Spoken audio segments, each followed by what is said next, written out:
What happens when you bring two of the world's best collectors together and challenge them to go head-to-head in a 10-round auction battle? Welcome to Clash of the Collectibles. Two experts compete on a road trip treasure hunt. Carry on whinging. Our combatants, Great Britain's international antique star, Eric Knowles. I'm batting for Britain. He's travelled to Australia to take on top dealer, author and retro lover, Alan Carter. So it is a genuinely difficult competition. I want to beat him and he wants to beat me. You're looking at me. You're looking at me. It's all about outwitting. $50. I'll give you 60. Outdealing. Gotta watch this one. Over $200, Alan. Are you serious? And outselling in a massive auction showdown. First, second, third and final I'll sell. Whoever makes the most profit after 10 rounds of auctions will win the competition. Both our experts can buy anything they want, and we mean anything. It's so you. Because yesterday's perfect purchase could turn out to be auction day's big dud. Paid 100 for those. Ouch. So fasten your seatbelts. It's going to be a bumpy ride. I want to kick you. What a bad loser.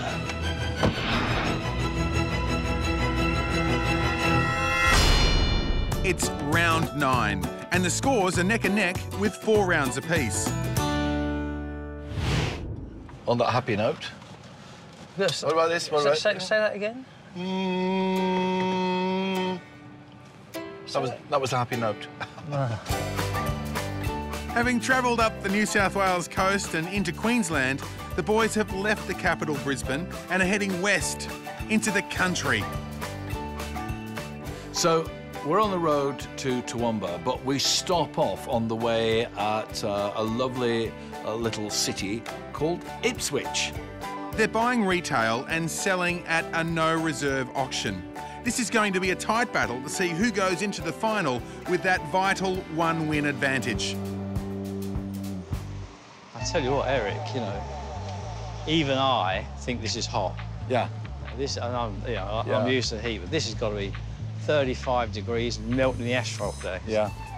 Yeah, it is. But we're slightly inland, so there's no ocean breezes from here. I see. Is that the reason? Yeah, Toowoomba gets hotter and hotter.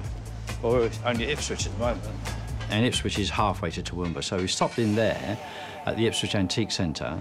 This used to be a church. Right, It's a converted church. This is the 9th round of our competition. It is. It's the penultimate one. That's the one it is. OK, well, they told us not to open it until we're inside. Yeah. We're inside. OK. You go first. All right. OK, $1,000. $1,000. OK. I suppose we follow the old routine of you go that way and I'll go the other way. Yeah, pace yourself. OK. Like a sloth. I'm going. The rat up a drain pipe. Alan is straight into the action, searching through all the old church's nooks and crannies for a good deal. A bundle deal, no less. There's a few things spattered all over the place here. 8 items. Right. I just want to see what we can do on those eight items. You've chosen one of our dealers. He doesn't give a lot of discount. Well, here's the deal. If she wants to do a deal, she can do a deal. And if she doesn't want to do a deal, she doesn't do a deal. Exactly, It's up to her. What price are you comfortable with? 310. No. If she knocks it down 20% and throws that in, I'll take it. Amanda, Alan's selected 8 of your items. 8 items sold at once is usually music to a dealer's ears. With or without the mirror. The mirror wasn't in the 503.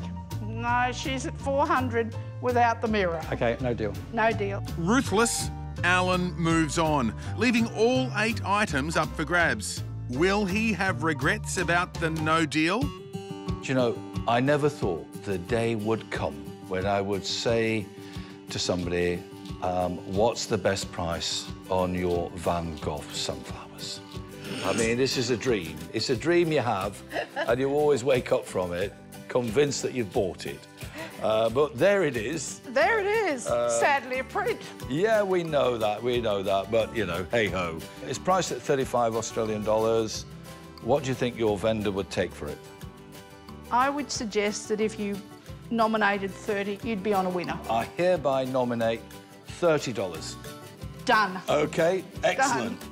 We've got another print here, Oh. which is, again, not of any great age, although she's a very stylish lady. Would you agree, Heather? Yes, I think she's really quite charming. The thing about the Creme Simone poster is that it was one of a list of items that Alan had tried to weave into a deal. So, in a manner of speaking, the fact that the deal didn't go through meant that that particular poster was back on the market. And I was very happy to snap it up for $55. Deal. Right. This is quick-fire stuff. Yeah, I mean, you know, yeah. excellent, excellent. All right, I am on a roll because there's a good pair of stylish carved ebony bookends. No, they really are quite elegant in a strange sort of way. In a strange sort of way, yeah. So what would I have to pay for those? How about we make them 45? That's 45. a deal? It's a deal. And I've just got one more, quite stylish. Guerlain Paris. Guerlain Paris. 35. Do you love it at 30? I'd love it at 30. You're right. OK. I can't get too carried away. I can't peak too soon because I know Alan's out there and he's on the scout and he's probably cleaning up. Ah, it looks like Eric's getting the jump on Alan for a change after that failed bundle buy. Since I'm in competition with our Eric, and since Eric is quicker than me, right, I want to get a few things out the way while he's not around, because he's over there somewhere. Right. I wanted to know about that one. He's got 45 on it. Yeah. Golden Circle crate. He's fairly reasonable to get on with. 35? Yeah. Oh, I don't want to kill the guy, so 35 is good. Yeah, Okay, no, thank that's you. fair. Alan refocuses and climbs back into the ring. You wouldn't have picked it up from under someone's house once upon a time. I know. It's weird, isn't it? Done? Done. Done. Done at 35. Save worrying about that one. The medicine cabinet. Yeah, it's just too much money, isn't it? What's he gone on at? 85. I reckon he'd be OK at 55. Give you at 50?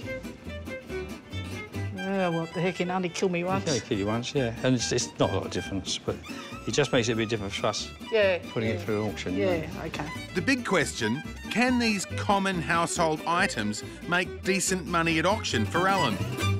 I went out to another room at the back. There was a very nice little sort of semicircular mirrored back wall shelf with a tropical design on it, cut into the back of the glass and then silvered. Got a couple more bits, Heather. OK, very good. Dug out. They're all from the same dealer.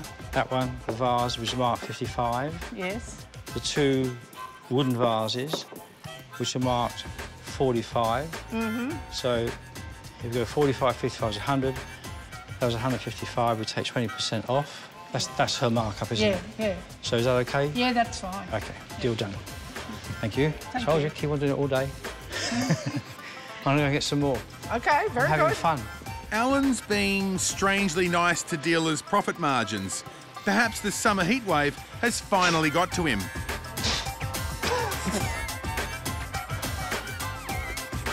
That opens up and it's a dingo trap. It's a trap for a dingo dog.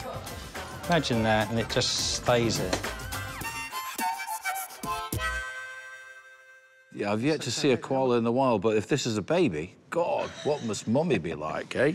This is, I've already got my name on this one. So, Oh, have you? Yeah, I bought this one. Oh, you well, bought? no, I haven't bought it, but I'm going to buy it. Have you... No, hang on a minute, Alan. Have you shook on it?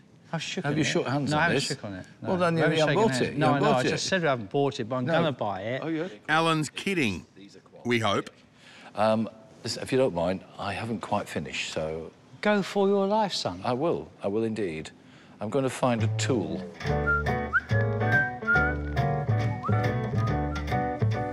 Eric's on the rummage, and we know how much he loves his old snuff bottles. Hello, new friend. Fancy a ride to Sydney? You're coming with me, cobber. You are destined for fame and hopefully my fortune. Heather, if you'd be so kind, tell me, how much do I owe you? $222, thanks, Eric. $222, OK. I'll Lovely. wrap them up for you now, Eric. Oh, that's really kind. Thank you very much. much indeed. With Eric wrapped up, Alan is still splashing his cash around. I don't know what you do with it. I mean, You put your beer in it, or your wine. And look, it's got a bottle opener on the side. It's a chair step, probably made in the 60s. Very practical because you can sit on it and you can stand on it and change your light bulbs. Yeah, there's an Art Deco table over there, beautifully inlaid with parquetry work and a very, very nice shaped base. But it has a little bit of damage around the edge, which is very easy, a bit of veneer off really, which is very easy to fix. You love it at 50? Put the two together.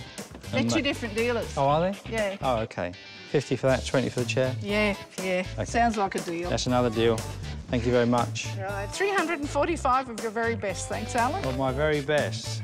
And I can't even offer you or ask you for a discount for cash because we shook separately on every single item. We did indeed. So how's the shopping been going? All of that hit this little pile here. Oh, wow. They're the things I bought. Busy boy. Yeah. I've actually spent less than a quarter of my funds. I'm holding back because I don't know what to expect. And, but all things being equal, I think a pretty good start. It is a good start. To round 9. Round 9, eh? Yeah. The penultimate. And I shall win. An hour up the road from Ipswich is Toowoomba, which actually sits on the top of a very high hill. If you just go to the main part of the town, actually city centre, it's really quite a beautiful town, and it has fantastic gardens. They have a garden festival there every year, and people come from all over Australia to go and see it. It's marvellous. Yeah, that's right, Alan. Every Australian spring, in mid-September, Toowoomba becomes Garden Festival capital. It's been going strong nearly 70 years. We eventually get to Toowoomba, and Alan wants me to meet his mate, yes, a Graham Lancaster. Inside there is one of the best auction rooms in Australia, and he sells blocky gear. Something you need to understand is Eric is an English antique dealer in England. Being a dealer in Australia is totally different, so he's seeing totally different things. He'd never heard of a blocky auction. You don't really know what blocky gear is. I've got a clue what blocky This is going to be a real learning curve that you'll be grateful for forever. Oh, right. So Well, where's the you sign, ready? Alan? Where's the sign? Doesn't have a sign, doesn't need a sign. Sorry. Stand back and open sesame. Hello, hello. Hello. Hey, how are you? Come on in. Thank you. Graham, good to meet you. Eric. Nice to meet you, Eric. Graham Lancaster. That's me. Yeah. Alan, nice to meet you again. It's been a See you while. again. Yeah, it's been a while. You're looking younger than ever. You're a cheeky boy. We walk inside, and it is incredible. All around the walls there are these enamel signs from the 20s and 30s, 50s, 60s, whatever. So some of this stuff brings as much, if not more, than you'll find China. Hey, listen. that isn't very hard to do at this moment in time. Is it? No.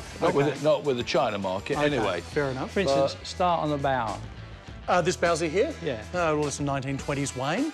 As you can see, it has been fully restored. I wanted to watch Eric learn about that and watch his face when Graham told him some of the estimates that were on some of the things. Well, we're offering that for sale tomorrow. It'll bring somewhere between $5,000 and $10,000. Good But a lot of grief. purists like to buy them in unrestored condition, Yeah. and we have them outside for the collectors as well. That is for dispensing petrol, yeah? That's a hand pump operated. These were in service stations all around the country. I mean, it is a remarkable structure, and I can see that it is nice and polished and clean, but when you've bought it and you take it home and you present it to she who you might be living with or whoever you might be living with, what do you do with it? Where do you put it? You put it in the lounge room, of course. You've just got to have very high ceilings. I think you've got to have a very understanding partner. You do. Or you First put and it in your man foremost. cave, put it in the shed with all the rest of your signs and junk. Now, hang on a minute. You see, I'm having to come to terms with a lot of verbiage here in Australia. One is man cave. Explain, man cave. Man cave, that's where the men go. You go to your cave, you have a bar, you have your stubbies in the fridge, you got your signs on the wall, Yeah. you got your car parked out there, you got your Harley Davidson. Man cave, you can have whatever you like in. Women are allowed in sometimes.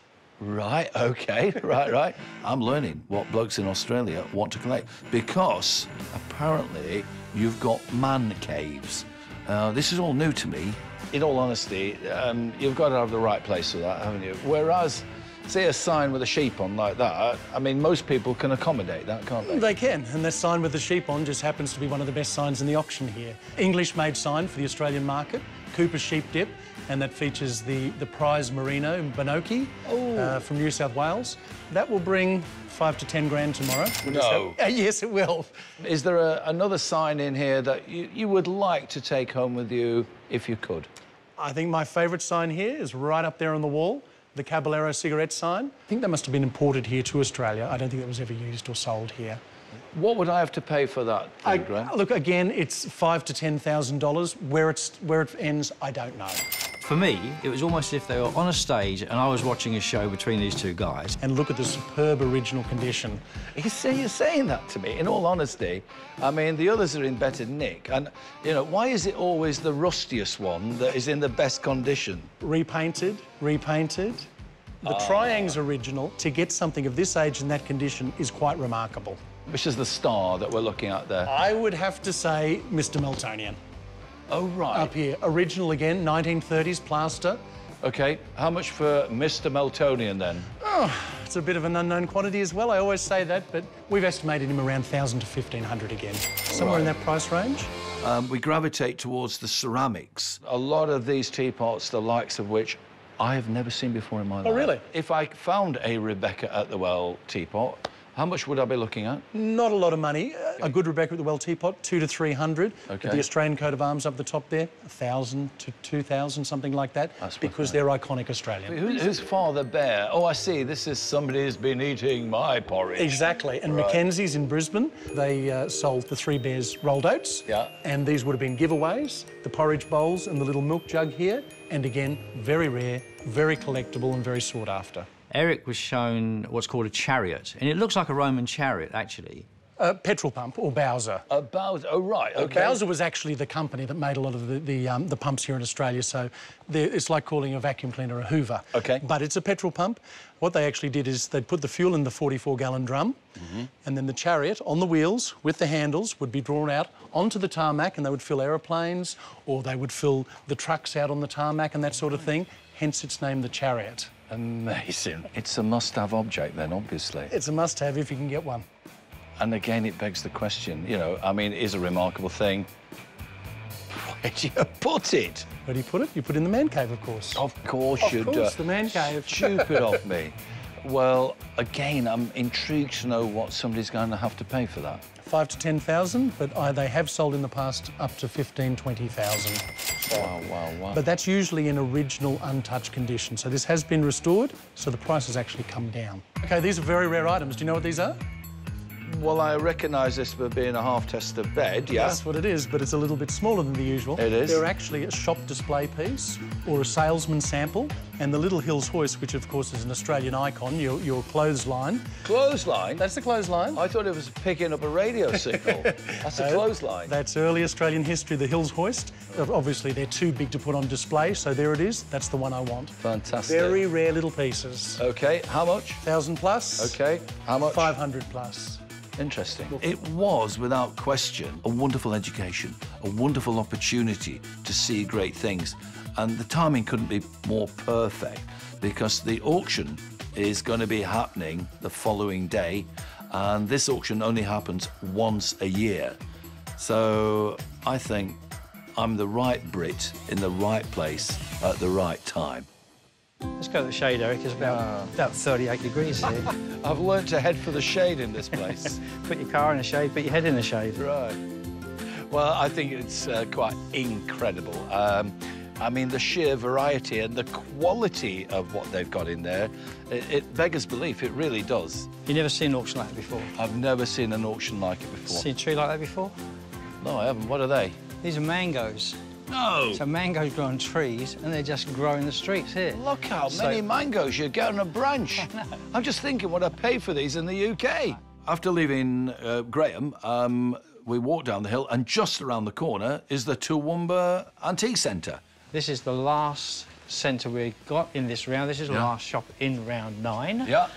And the pressure is really on because we're right near the end of the show now. Yeah. So you've got to go in here like the rat up a drain pipe you accused me of being, and then what you've got to do, Eric? Yeah.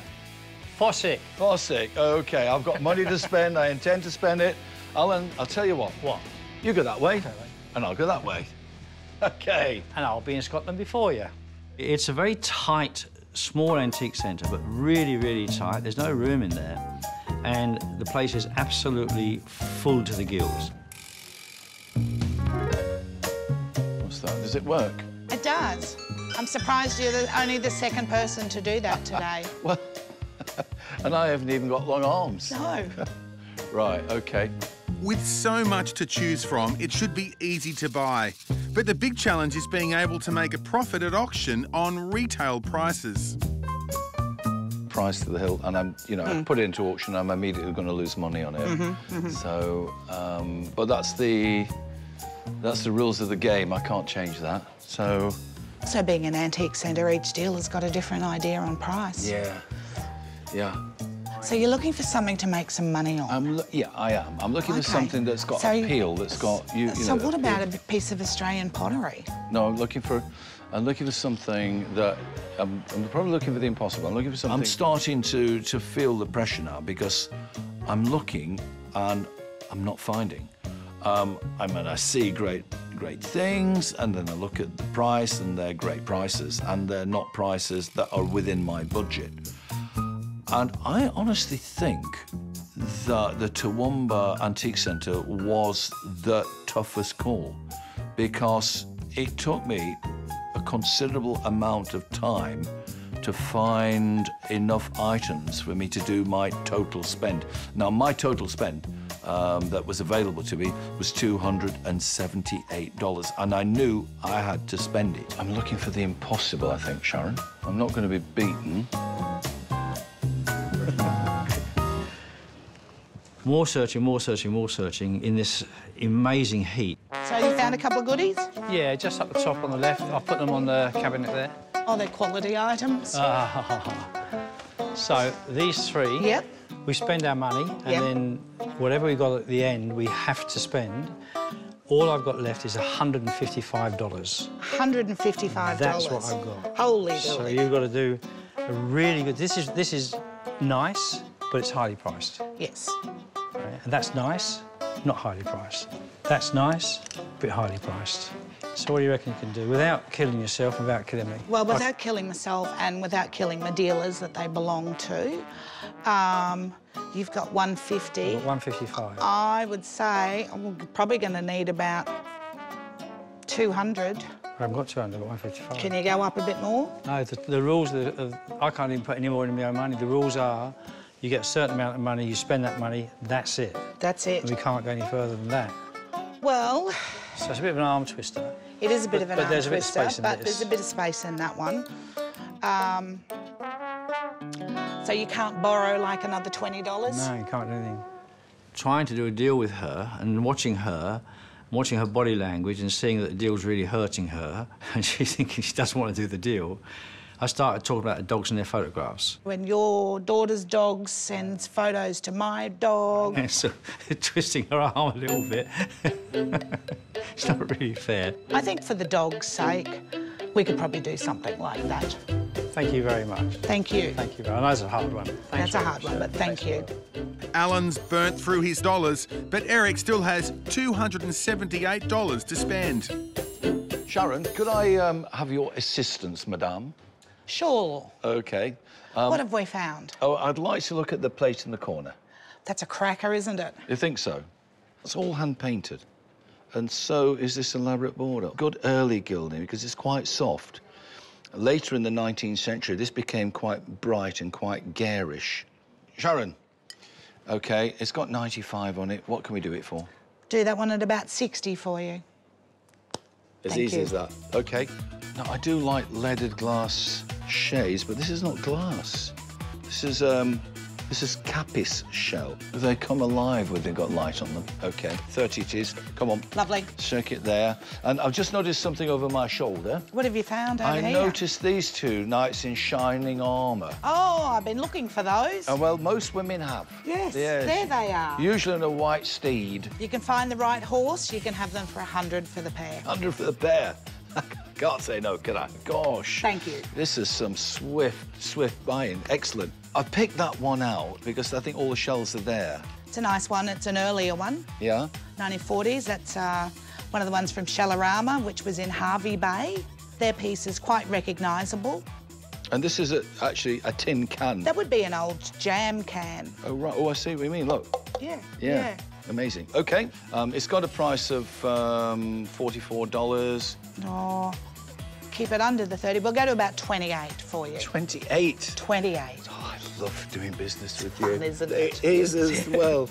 Before I pay my bill, I really feel I've got to buy a little bit of Australiana. Oh, I think I've got the perfect thing for you. Downstairs, I've got a very cute little Australian pottery coffee set. A coffee set? A coffee set, yes. OK.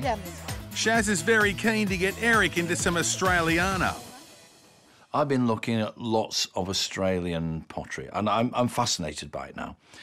But I've sort of backed off from getting involved because I don't really understand it. Certainly not from a price point of view. We have this beautiful 1950s Martin Boyd. Martin Boyd. Martin Boyd, so one of the Boyd family. OK, now I have heard Alan talk about the Boyds. So we have Merrick Boyd. He's one of Australia's better-known art potters. Merrick's early, Merrick's 1920, and this is one of Merrick's sons, Martin. He soaks up information. Whatever you put into Eric's head stays there. And it was be kind to Eric time. How much have you got left in your pocket? I think I've got about 60 left in my pocket. You've got about 60? Well, look, I think that we can't let you out unless you've got empty pockets. OK. Well, I promise you, that's all I've got left. OK, can we do that? I think we can do that.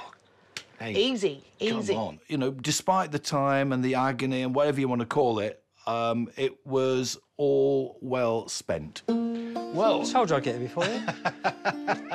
well, I'm all spent up. What about you? I'm all spent up. Yeah? How'd you do? Come on. Well, I don't want to be smug, Alan, but I am very pleased with my purchases. They took some fossicking. Yes, they but did. I did find them. Well, there's a lot of stuff to fossick through. Well, they're easy. I mean, this place goes on forever, doesn't it? Oh, you're happy. I am ecstatic. Excellent. I could not be more ecstatic if I was to try, and I try to be ecstatic all the time. Most of the time, I'm very ecstatic. Okay. This time, I'm even more ecstatic than normal, Eric. Right, Because OK. I reckon, there's no doubt whatsoever, I reckon that I've got you. Really? In this round. Oh, I reckon I got you. dear. Yeah. OK, all right. Anyway. Well, maybe I will be smug then. Anyway. Best man wins. Come on.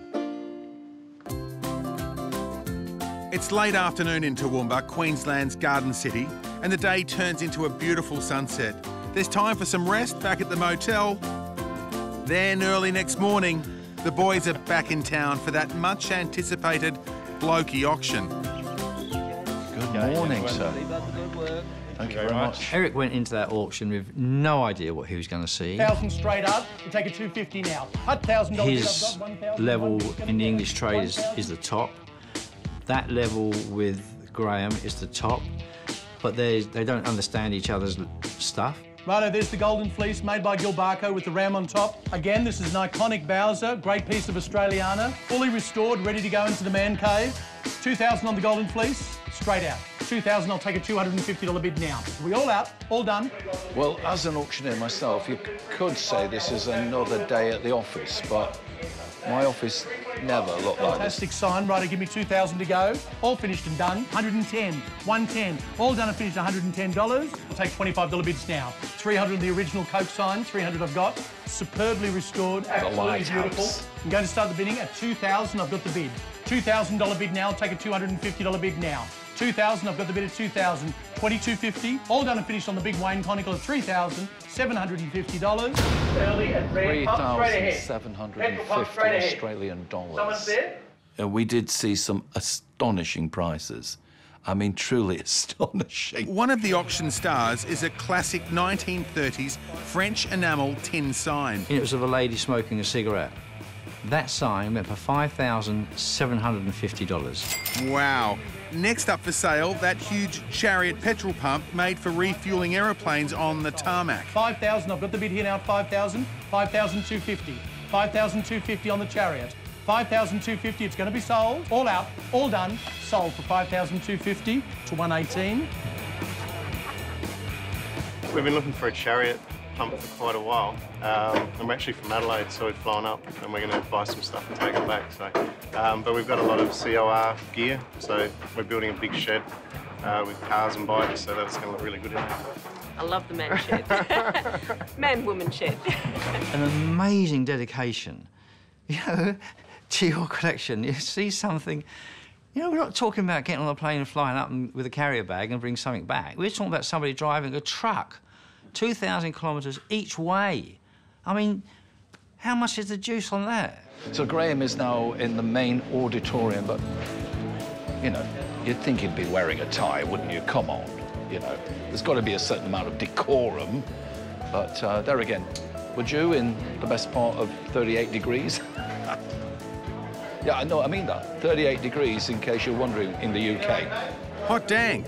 That's over 100 degrees Fahrenheit. 200 to start, then it's got to be sold. Got to be sold at $200. By day's end, auctioneer Graham has knocked down more than $350,000 in sales. 350 grand. That's a lot of very happy blokes. I was surprised, but Eric was absolutely gobsmacked. I think he's thinking about going home now and see if he can start up a blocky auction. I bet you he is. So I'm thinking now, as a mere consultant to one of the smallest auction rooms in England, maybe blokey sales are something that we've got to start thinking about. It's just that we've got to get the British Mail into a certain mindset that he wants to establish a man cave. Eric and I are both a bit punch-drunk. We've been working like you can't believe, buying this stuff and driving around all over the place in unbelievable heat. But nevertheless, the fight's still got to go on. Here comes the penultimate auction. Here comes auction number 9. 8 rounds down. The scores are locked at 4-all. Just 2 rounds to decide the winner. This is a vital auction to win, to break the deadlock and gain a huge advantage going into the final. And we'll start off here with lot 901. 10, 15, $20 only at 20. No, I want to buy that. $35. 35, yes, what I'm thinking. 40. Gents bid at $40. Very collectible bit of deco, 40. 45 behind you at 45. I know it's your lot, but, you know, nobody likes to see something undersold. 45. Your sir. Wow, 45. I've got to say, criminal. Criminal. Listen, this is what they call jeopardy. A chrome and vinyl chair step with lift-up seat. Wonder what's underneath the seat. Does it just? It's just a. It's a step. You lift the seat and use a step. It's not a commode. Yeah, no, a step. No, look. It's a step. It's a step ladder. I would never use that as a commode. Not without consequences. I've got $30, $40, $50 starts me away. Where do we go? $50 with me at 50, 60, 70 here at $70. Right. Done and short, 70. Sold. 70. And what do you pay for that? 20. No. 20. Alan's chair steps up with a $50 profit, but the rest of his buys from Ipswich disappoint. He breaks even on the $35 drink box and $50 medicine cabinet. 903, an equally useful 1940s painter's step ladder. $15. Alan, I've got an invitation. Would you like to join me in an out-of-body experience? Because I'm not here. I'm up there just watching what's going on. OK, I'll tell you what to chant. Alan seemed to have a bit of a fascination this week for anything domestic, and the tattier the better. The little step chair and a medicine cabinet. Something going on there. Alan's 5 lots make him a disappointing $215, putting him in the red by 25. I'm starting off, you know, with a Van Gogh. I mean, what more could you ask for, apart from hoping it was the original when it was only a print? So I paid $30 for it. Oh, it's bright, it's cheery, it's sunshine. At $10. Off we go, $10. Where's the 10 50? it's million. $10 million. $10, $15 million. $15 behind you. 15 million. At 15. 20, he says. At $20. 20 million. $20 only. 20 million, 20 million. $20 $20 million. Once, We can dream. twice. New York on the phone. Missing out. $20. Last chance. Oh, Not a great start, but, you know, not a big loss. And then things changed quite rapidly for me. $80 only at 180 at Oh, she's joking, isn't she? No. She's teasing me, Alan. She's not. at $200. Eric paid $55. Now I bet Alan wishes he wasn't so greedy back in Ipswich. 240. No, she's at 400 without the mirror. OK, no deal. Further bidding at 240. 240. 240, fair warning. Oh, my goodness me. It's very cute. 240, I'll sell. Just goes to show that anything French and anything with a good graphic image is just gold. I showed it to him. Don't do that. So that puts him streets ahead. $15. Come on. Where are the hands? $15. Maasai. I'm afraid my Maasai warriors let me down because they sold for 20. So, you know, up, down, up, down. Steaming along, it's a Guerlain Shalimar perfume bottle. That I paid $30 for, and sadly, no perfume bottle collectors there. Sold for $20. So I'm taking small hits, but I've already made that, you know, that big, you know, sort of profit. But it's slowly being chipped away. Oh, I like these as well. You showed me these. Yeah, these are good. I've never seen anything like those before. They're Australian. They are Australian. Start me at 10. Oh, no, not 10. $10. 10. $10. That's Thank you, basically madam. £5 back home, isn't it? $10 Oh. only. Gosh, what a shy bunch. At $15, I'll sell 20. Oh, come on. With 25. Can I call you 30, sir? 30. Can you call me At 30? $30, on the floor at 30, all out. At $40. Bid. I'm willing them to bid. At this rate, it's looking like neither dealer will break even on their $1,000 budget. Out we go. 50. At the auction halfway point, Eric's profits are rising slowly. With $350 in sales, he's definitely on top. Alan trails with just $245. The jeopardy of buying retail and selling with no reserve at auction may have beaten them both this round. It's very easy to start making excuses when you're in this arena, but, you know, having had that big price at the beginning of the auction, you could feel the energy slipping away from the room. It all went a little bit flat, and, you know, OK, it's hot, but you Aussies, you're quite used to doing hot. It's a mirrored shelf with an etched design. I'll start it away at $20 and we'll see where we go. At $20 only. You bidding, sir? Just fanning. No, it's a little warm today. $25 in the centre, I will sell. Very hot day in the saddle today, about 100 degrees in the shade. Everybody was using their paddles for fans. Could have been bids everywhere. Very tricky. Are you bidding, madam? Doing this at me. That's all right, I'll look out for you. $20 to start me away. Should be hands everywhere. 20.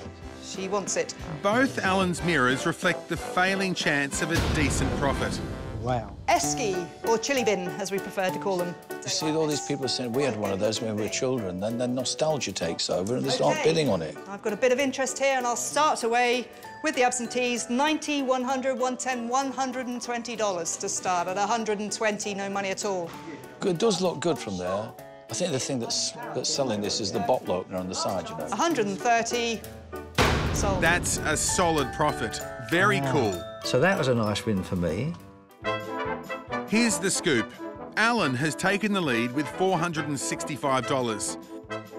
Eric is still on $350. Both are still a long way off recouping their budgets. I feel a funeral dirge coming on here. Dum, dum, da-dum, dum, da-dum, dum, dum. It's beautiful. And meeting an early end, Eric's 1935 porcelain plate takes just $15. Come on, boys and girls, come on, come on. You know you want it. Yeah, I do. I want it, but I can't have it. The rules don't let me to buy it. Yeah. Then his 1940s shell art and Chinese cork carving sell for just $20 each, losing him $28. One moment of light relief came in the form of my my hanging shade, Capish shell, a little bit in the manner of Tiffany. I paid $30 for it. It's not just glass, it's Capish shell. It's Capish shell, it's Philippine alien. It made 40. OK, $10, $10. Worth having, no two ways about it. I've got 5, 10, 15 to start me away, and we are galloping. Alan's horse bookends make a very low $20. Oh, look, looks like a pair. What's that worth? 20 I'm bid. Thank you, sir, at $20. I collect sailing bars. Last chance. I would pay $150 for that. $20. Penny ice cream scoop from the 1920s. Is it working? Absolutely working well. Yes, it is. Three. OK. Do we like ice cream? Yes. And then Alan's lead starts to melt away. His ice cream scoop, his lucky last item, sells for just $35. It was a bit of a flat auction, but it was unreserved, so anybody that put their hand up got a bargain today, and we love that sort of thing. So I'm now, like any Englishman, relying on my knights in shining armour. I thought they looked good, I thought they were decorative. Paid $100 for them, I thought that was a reasonable price. $30, ladies bid at 30. This is just damage limitation $30. now. Any further at 30. $30. Are we done and sure at 35? Ladies bid at 35. Last chance. Come on, you people. So a $65 hit on that, but it wasn't all doom and gloom. I did have a finale, courtesy of an Australian gentleman called Martin Boyd. I think it's in pretty good nick as well. It is, I'll guarantee that. I'll back that up. Remember, Eric paid just $60 for the 1950s Harlequin setting. Cheeky bid of 50 to start me away. Where do we go? 50, 60, 70, 80, 90, it's popular. 100, 110, 120, 130, 140, 150 with the absentee. Against you all at 150. 150. At $150. 150. Phones out. 150 on the book. Done and sure. 150. Sold. Oh, God. And he gets $150 for it. Right? Now, if you put that together, because I taught him about that, put that together with the poster, which I pointed out to him, I think I shot myself in the foot and lost that round. Well, that was exciting. That brings us to the end of round 9. The results are in. Alan, you have $540. Eric, $630. Eric wins by $90. Oh. Before you get too excited, I will mention that neither of you made back your budget. One more round to go, so it ain't over until the fat lady sings. Is that what they say? They say that. Why did they say that? I don't know, and I'm always worried about this fat lady. OK, well, let's not go into too much detail. Next time, it's round 10 and the toughest ever. We are, to a certain degree, wilting a little bit under both pressure and heat. Eric and Allan are in Australia's biggest swap meet, battling heat... And it's probably already about 30 degrees. ...and rust in the dust, trying to find that elusive bargain. Okay. And there's a twist in the tale. It'll decide the final outcome of Clash of the Collectibles. Tails it is. That's next on Clash of the Collectibles.